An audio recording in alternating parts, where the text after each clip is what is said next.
नमस्कार मंडळी, कशा आहात सगळे? तर चला आज आपण मस्त असे भरलेले गोसावळ्याची भाजी बनवणार आहोत. तर इथे बघा गोसावळे घेतले आहेत मी स्वच्छ धुवून, त्याचे दोन्ही टोक काढून त्याला असे आपण चिरून घेतलेले आहे. आतमध्ये चीर लावून घेऊया आपण त्या स्टफिंग भरण्यासाठी. इथे मसाला करण्यासाठी कांदा, खोबरं आणि आलं लसूण घेतलेलं आहे. त्याला आपण छान भाजून घेऊया अशा प्रकारे. चला मिक्सरच्या भांड्यात काढून घेऊया आता हे. त्यात घालूया कोथिंबीर आणि याला असं वाटून घ्यायचं आहे. अजिबात त्यात पाणी घालायचं नाही आपल्याला. त्यात घालूया शेंगदाण्याचं कूट, हळद, लाल तिखट, कांदा लसूण मसाला आणि धने पावडर, चवीनुसार मीठ घालून घेऊया. वरनं थोडंसं तेल टाकायचं आहे अतिशय अगदी थोडंसं, आणि याला मिक्स करून घेऊया आपण. तर चला आता आपण या गोसावळ्यामध्ये हे स्टफिंग भरून घ्यायचं आहे. हे बघा अशा प्रकारे सर्व स्टफिंग भरून झालेलं आहे आपलं. इथे कढईमध्ये तेल तापत ठेवलं आहे मी. एक पळी तेल घेतलेलं आहे बघा.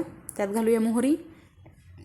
मोहरी छान तडतडली की त्यात हे भरलेले गोसावळे घालून घ्यायचे आहेत. याला छान असं आपण परतून घेतलेलं आहे. त्यात थोडंसं पाणी घातलेलं आहे. तुम्हाला पातळ हवा असेल तर जास्त पाणी घाला. याला 5-10 मिनटं मस्त असं मंद आचेवर शिजू द्यायचं आहे. हे बघा आपली इथे गोसावळ्याची भाजी रेडी झालेली आहे. बघा किती सुंदर अशी चमचमीत मस्त झालेली आहे गोसावळ्याची भाजी. तुम्ही लहान मुलं पण अगदी आवडीनं खातील अशी भाजी ही लागते, आणि टिफिनला देण्यासाठी पण एकदम सोपी पटकन होणारी भाजी आहे. आणि तुम्ही भाकरीबरोबर खा किंवा चपातीबरोबर खा, अतिशय सुंदर अशी लागते ही भाजी तोंडी लावण्यासाठी. तर तुम्ही नक्की ट्राय करा ही भरलेल्या गोसावळ्याची भाजी, म्हणजेच पारोशा दोडक्याची भाजी. तर नक्की ट्राय करा ही रेसिपी आवडल्यास लाईक करा, शेअर करा, कमेंट करा, सबस्क्राईब करायला विसरू नका. धन्यवाद.